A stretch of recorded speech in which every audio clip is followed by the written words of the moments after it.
Selamat sore, Bapak, Ibu, Saudara yang kekasih di dalam Tuhan. Mari kita luangkan waktu sejenak untuk membahas firman Tuhan hari ini, tanggal 24 Desember, yang berjudul Guru Besar. Minggu ini kita mempelajari tentang sorga.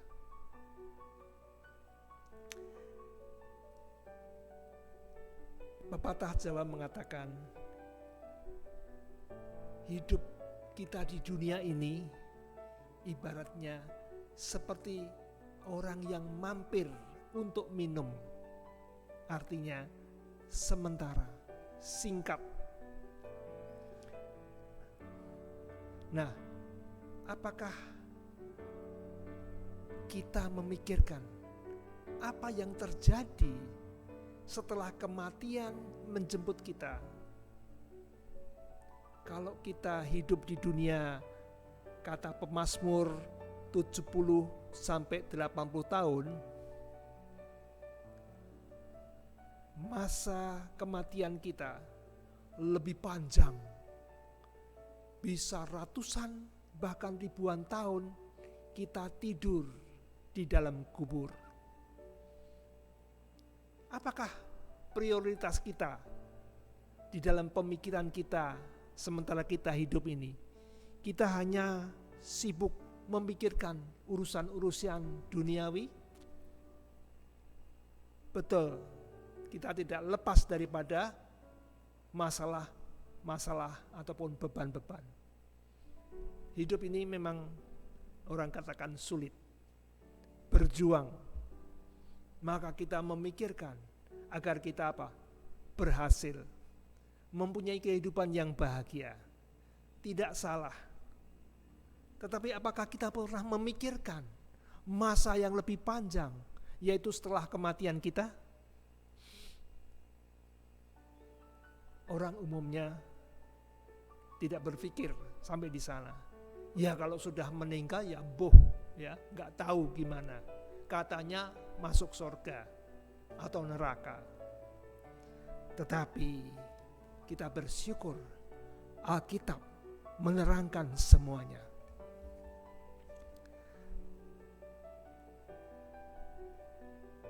Di dalam buku Pengkhotbah pasal 9 dikatakan di sana bahwa orang-orang yang hidup tahu mereka akan mati, tetapi orang yang mati tidak tahu apa-apa. Tidak ada upah bagi mereka, bahkan kenangan kepada mereka sudah lenyap. Segala sesuatu yang dijumpai tanganmu untuk dikerjakan, kerjakanlah itu sekuat tenaga. Karena tak ada pekerjaan, pertimbangan, pengetahuan, dan hikmat dalam dunia orang mati, kemana engkau akan pergi. Orang yang sudah mati tidak tahu apa-apa. Seperti waktu kita tidur, kita tidak tahu terjadi apa di sekeliling kita. Nah, apakah kita tidur abadi selamanya? Tidak. 1 Tesalonika 4 ayat 16 dan 17 mengatakan, sebab pada waktu tanda diberi, yaitu pada waktu penghulu malaikat berseru dan sangkakala Allah berbunyi, maka Tuhan sendiri akan turun dari sorga dan mereka yang mati dalam Kristus akan lebih dahulu bangkit. Sesudah itu kita yang hidup, yang masih tinggal, akan diangkat bersama-sama dengan mereka dalam awan menyongsong Tuhan di angkasa. Demikianlah kita akan selama-lamanya bersama-sama dengan Tuhan. Itulah hidup kekal. Bagaimana sih sorga itu? Di mana kita kehidupan yang kekal? Wahyu 21 ayat 4 mengatakan,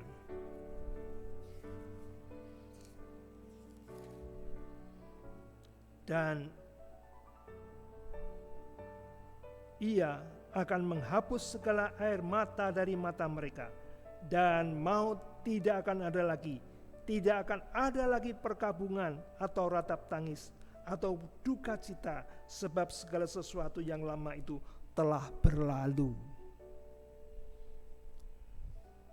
2 Petrus 3 ayat 13 mengatakan juga,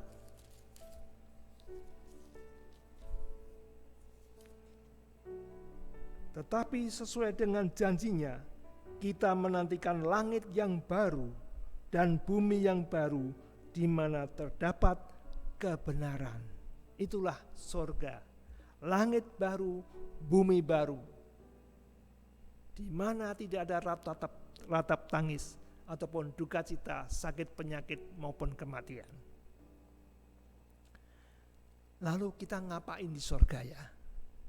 Apakah kita bersantai-santai, menikmati, bermalas-malas? Tidak.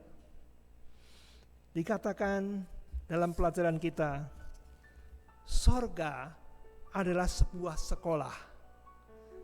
Bidang studinya alam semesta. Gurunya yang tak berkesudahan harinya. Cabang sekolah ini telah didirikan di Taman Eden, dan setelah rencana penebusan diselesaikan, pendidikan akan diadakan kembali di Taman Eden. Jadi di surga itu kita sekolah.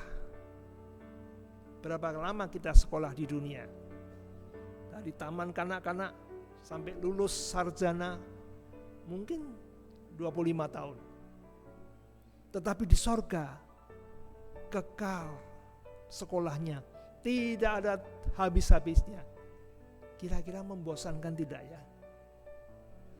Mungkin kita sudah capek 25 tahun sekolah. Tetapi di surga lain, karena tidak ada dosa.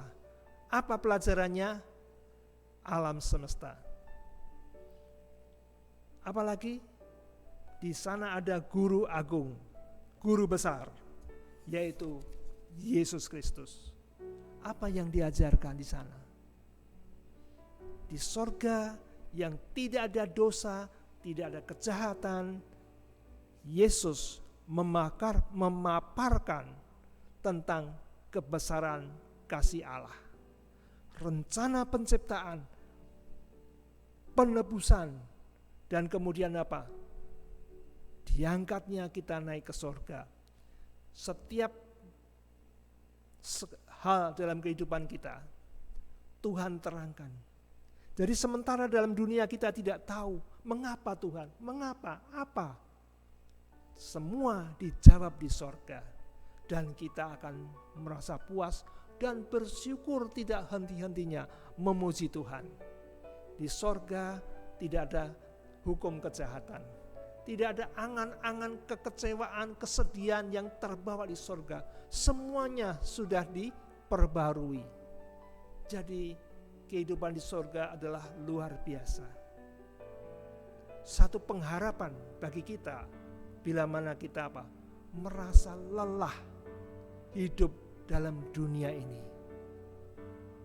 Bagaimana supaya kita bisa mendapat warisan kerajaan sorga ini? Kuncinya hanya tetap berpegang pada iman kita. Percaya Yesus juru selamat kita. Kemudian pegang janji-janji Allah. Sehingga pengharapan kita akan tetap tumbuh, hidup. Dan kemudian hiduplah sesuai dengan terang kebenaran yang Anda ketahui. Hiduplah sesuai firman Tuhan. Sehingga kesalahan dan kesucian menjadi bagian dalam hidup kita. Itulah kuncinya. Dan kabar baiknya, Tuhan akan memberikan kekuatan menanggung segala perkara melalui Kristus yang menguatkan kita. Mari kita tetap setia dan percaya dan menghidupkan kehidupan kebenaran. Tuhan memberkati.